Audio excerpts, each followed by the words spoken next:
இலங்கை ஒலிபரப்பு கூட்டுத்தாபனம் முஸ்லிம் சேவை நேரம் 8:55 முஸ்லிம் நிகழ்ச்சிகளில் அடுத்ததாக வரலாற்றில் ஒரு இடம் குறிப்பும் செலவாத்தும்.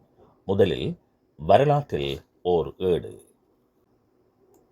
ஒரு நாள் இரவு நபிமணி ஸல்லல்லாஹு அலைஹி வஸல்லம் அவர்கள் அன்னை ஆயிஷா ரலியல்லாஹு தஆலா அன்ஹாவோடு உரையாடிக் கொண்டிருக்கின்ற போது காற்று வேகமாக வீசியதினால் விளக்கு அணைந்து விட்டது.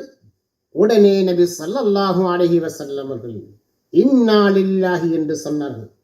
அதனை செவியுற்ற அன்னை ஆயிஷா ரலியல்லாஹு தஆலா அன்ஹார்கள், இது ஒரு விளக்கு, இதற்குமா இன்னா லில்லாஹி என்றீர்கள் என்றார்கள்.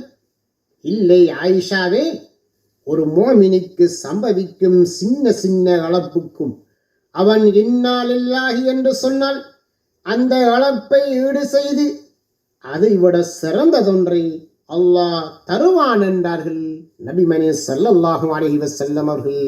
ஆதாரம் சஹீஹுல் புகாரி.